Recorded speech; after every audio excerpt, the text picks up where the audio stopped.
Hey guys, and welcome to part 1 of our blister repair series. We had discovered blisters on our hull a few months ago and decided that we would do the repairs in Malaysia at a place called Rebuk Island Marina. If you're new here, Parlay is a hurricane damaged Lagoon 450 that we have repaired and have sailed about 45,000 miles to get here from the Caribbean, but now she is in need of some serious TLC again. Big work list. But the only way to find out the extent of the damage is to head to the shipyard and start grinding.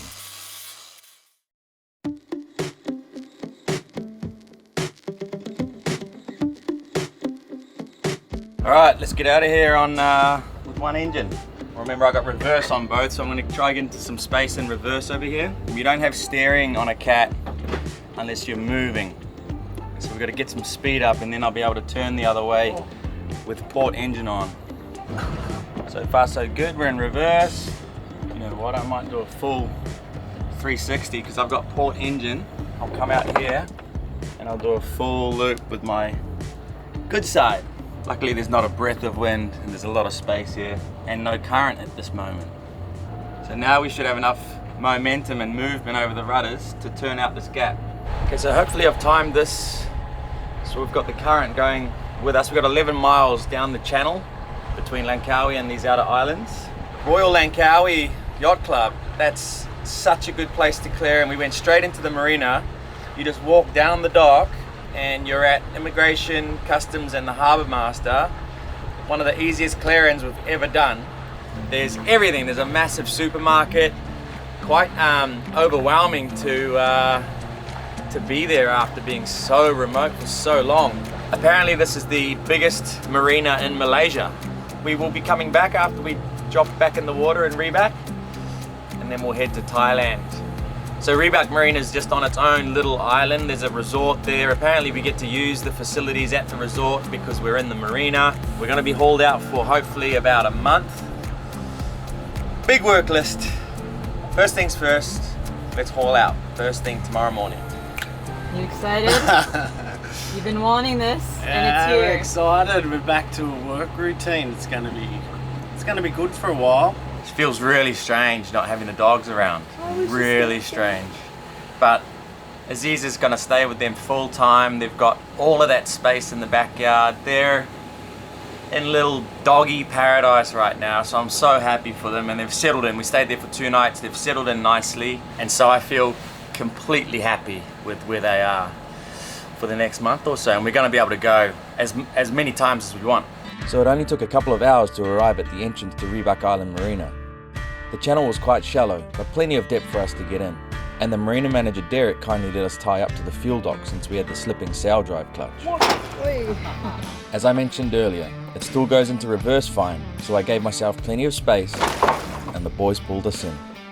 I've ordered the sail drive clutch kit, which will be here in a few weeks, to hopefully take care of this problem once and for all. We have arrived! It's always exciting coming to a new place. This place is full of boats, there's a resort here. We wasted no time getting acquainted with the resort, but had to get serious early the next morning as we were scheduled to haul out on the first high tide. This is Derek, the marina manager over here from South Africa. Hey, morning. So, we're going to be moving over to the haul out slip. Apparently I got about a foot either side of the hulls, not even space for fenders, so I got to back this bad boy in there. And then travel lift's picking us up. We've done lots of haul outs before, but this one I think I might take you guys through the reasons that we do everything when we do a haul out. We haven't actually done much prep. The only thing we've done is marked where the bulkheads are. We've got the engine room bulkhead here, and we've got the main primary bulkhead, which we know intimately. That's where the other strap's going to go. Derek's going to put a diver in the water. He's going to make sure the strap doesn't go on any transducers or you know, get caught up in the rudders or sail drives. So that's kind of the only thing that we have to do, and then the rest is in the yard's hands. That engine's got diesel bugs, so we've got a jerry can feeding that one. Let's go. So with a strategic push of the bow, I was able to straighten up using my good engine, and off we went towards the slip. Morning, Colin. Good morning. I kept it in gear to spin around at the end of the fairway and slowly started to back her into position. Luckily for me, there wasn't a breath of wind, and I've had the boat for 8 years now, so feel super comfortable in situations like this. Driving a catamaran is definitely a lot easier than backing up a monohull though. as prop wash is negligible and you have 2 engines to maneuver with. But it still feels good when you manage to nail it. Like a glove? Too much like a glove. Very tight glove. So you can see that the travel lift and the strops are behind us. They're going to drop them into the water, drive the travel lift forward, and get them in the right place. So they're just lowering the slings down into the water so we can get under the rudder and keel, but this big thing swings, so I just got to guide it forward. We should nearly be able to do this ourselves. We've done it that many times. Get in there then. I've been in there. I was saying that when you're swimming in this marina, that the white bits of your feet attract the barracuda and they can bite your foot. So they have to wear booties and everything.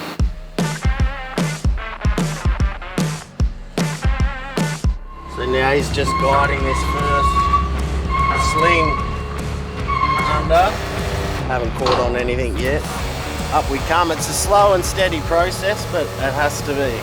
Some places drop the slings right in, and when you come backwards you just drive over them and then they lift up. But here there's not enough room for us, so they have to do this process after we stop. Okay, we're just sort of waiting for them to do their things now. Bringing the travel lift forward. I just made a coffee. It's a very low stress for me now after doing it so many times. Probably done this maybe 8 times. So we don't do anything else very special. I've left all the seacocks open. They'll just drain once we haul out of the water. I just shut the engines off. There's no chance that they're just going to start by themselves, but I just turn their battery switches off. Otherwise the boat just still runs like a boat. The solar is still charging everything. We've got the water pump on. Actually, I'll turn that off. We don't need it on. Just, I guess, in case we sprung a leak, and then it just dumped the whole tank of water into the bilge, and the fridges are on. That's about it. We're going up. We are hanging. We're going to get off the boat, I think. No need to be on. Didn't hear any cracks. Bulkheads are the strongest in the business.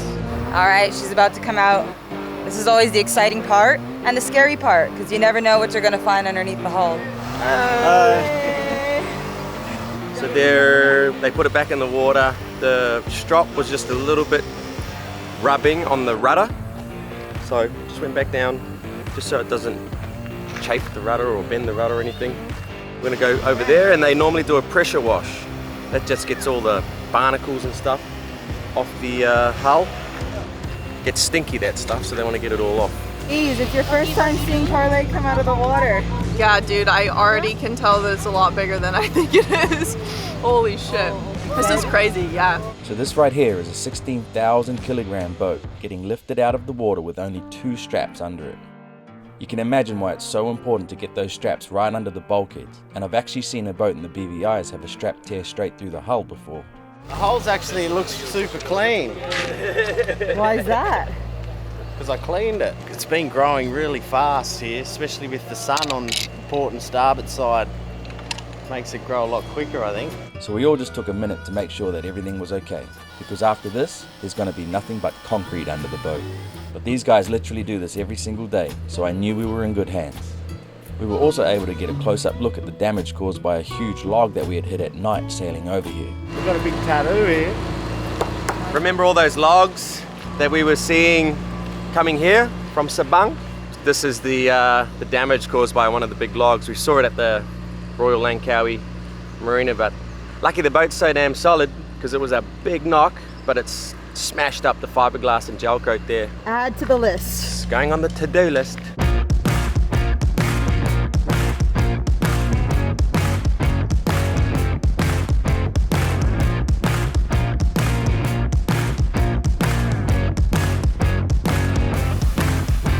They're pressure washing the boat, and I forgot to close our side hatch.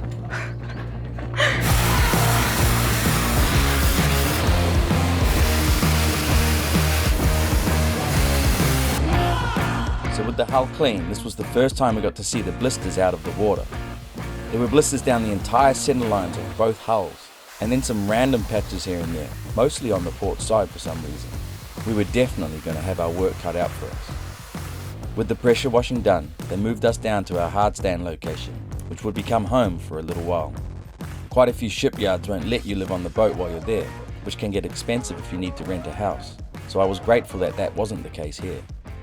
We really don't mind living on the boat in the yard, but the only annoying thing is that you obviously can't use your toilets or showers on the boat. But luckily we were one of the closest ones to the bathrooms here. Okay, now they're going to start the chocking up process. That's where they put a support under the main bulkheads, and then every few frames they should put a jack stand there. And then the boat will be fully supported. Well, it's coming down now. Okay, right now the boat's fully supported by the keel only. They just lowered the straps. We've got 2 supports under each keel, and that's holding up the entire weight of the boat. Pretty incredible, the strength of fiberglass. Parlay is resting on her keels. The way that they find the frame or the bulkhead is by tapping it, so where there's not a frame, it sounds more hollow. It sounds really solid where there's a frame here. So the boys got the boat chocked up in no time, and there we were, resting on the concrete. It's always a little strange seeing your home out of the water, and the boat looks twice the size when it's on the hard. But to be truly comfortable, we needed one last thing, which I had reserved weeks in advance. This is why we've been going to the gym, guys, for this moment. No one's doing any work until this is connected. Now this is exciting.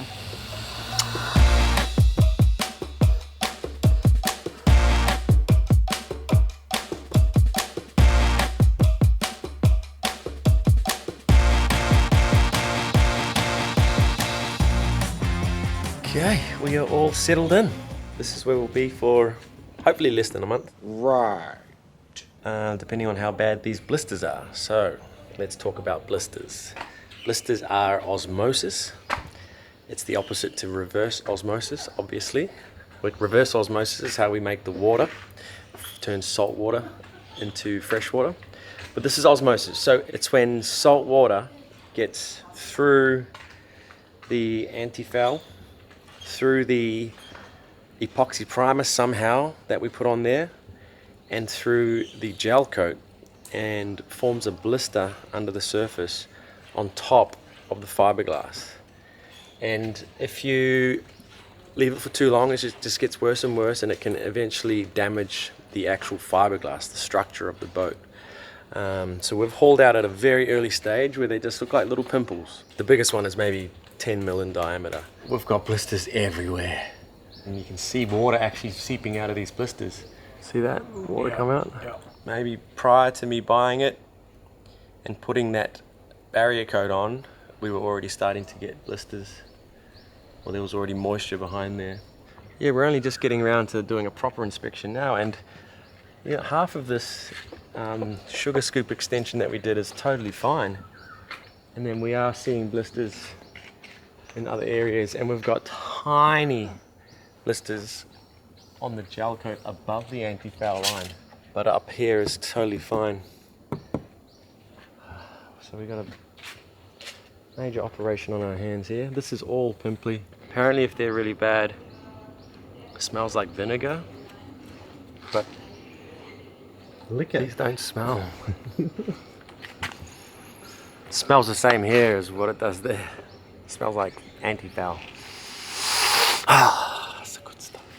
So the first thing we have to do is mark them immediately, because when you haul out for a while, the moisture can sort of dissipate into the gel coat and fiberglass, and you can lose track of where those blisters are. So we're just going to mark all the affected areas and take it from there. I've ordered a gel coat peeler, and I really wanted to test and review that. They're sending one for free, but I said I would use it and review it, and it hasn't arrived yet. It's stuck in customs, but it's so tempting to just start grinding these away right now. But I think we'll wait, and I might do one or two, but I really do want to see what these gel coat peelers are like. I've never used one before. That sieve up there is my attempt to be able to do the dishes on the boat, catch the little bits of food scraps, and not attract rats and monkeys. If you don't lock your boat up, you can get 30 or 40 monkeys on there at one time, stealing all your food and your wallet. Nasty little buggers. Haven't seen a single one, but they're here, and they come out in force. Okay, bunch of blisters back to here.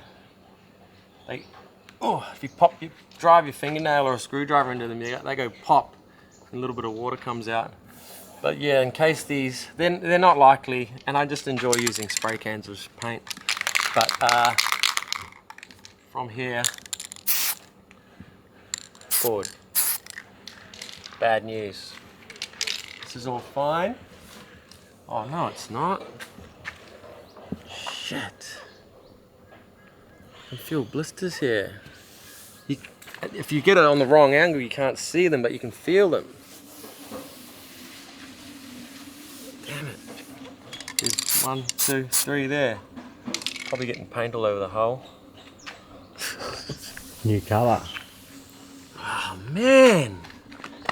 When you get it on this angle, you can see them.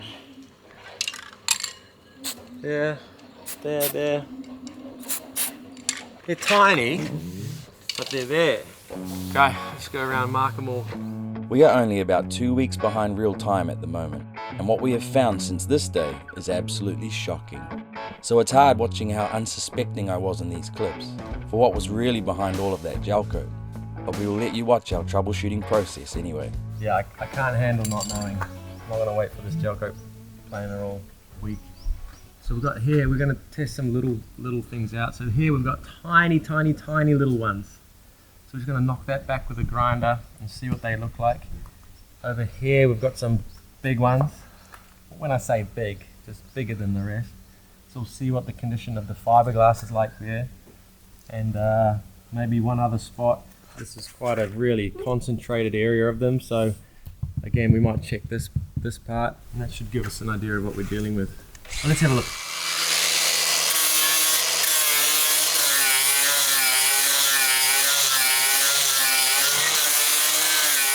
Okay, so we just took the anti-foul off.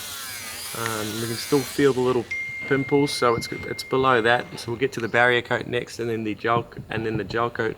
But this is Saad from Yacht Supply in Malaysia. Just right here, they do like fiberglass work and gel coat stuff and everything. You do bottom paint. Yep. And he said, when was that Lagoon 450 here? Last week finished. Oh, last week. Finished. And they had blisters as well. Yeah. And were they this bad? Like this? Yeah. But was there fiberglass damage or just water under the gel coat? I think like this is only gel coat. Just under the gel coat. Gel coat, yeah. Might do this part now. This is a pretty bad spot, so we'll see what we're dealing with.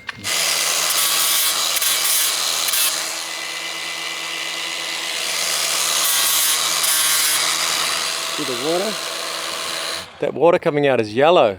As I said, this was literally the tip of the iceberg, but hindsight is 2020.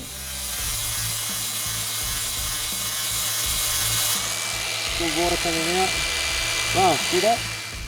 On first inspection, it seemed like the blisters were only at the surface and that we might be able to get away with just removing the gel coat in the affected areas. But man, were we wrong.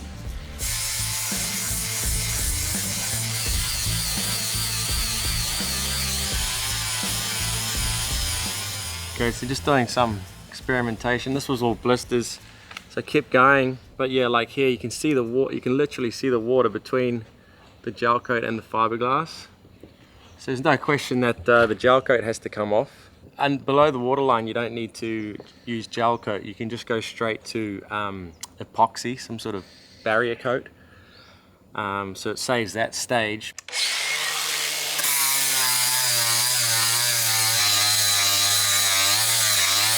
Okay, I did that because I just really wanted to check what the fiberglass was like under these really small blisters, and it is fine.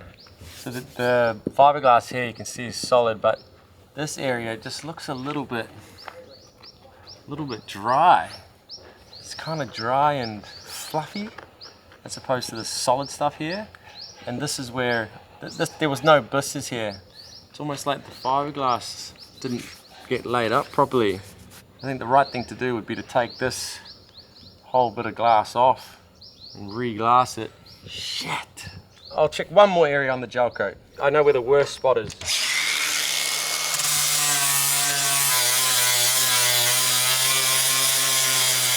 Okay, this is the worst one, above the waterline. And I did have to go down to the fiberglass. That fiberglass is super solid. All of this stuff above the waterline is going to have to be faired to perfection and sprayed with gel coat. Whereas you get away with a little bit more below the waterline. Okay, so this is probably the worst area of blisters. A whole heap of them, very high concentration and quite big.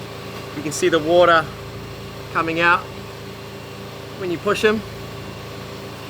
And then right here, there's an area of no blisters.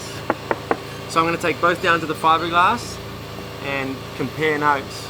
Okay, so I've just taken the anti-foul off. You can clearly see all the blisters.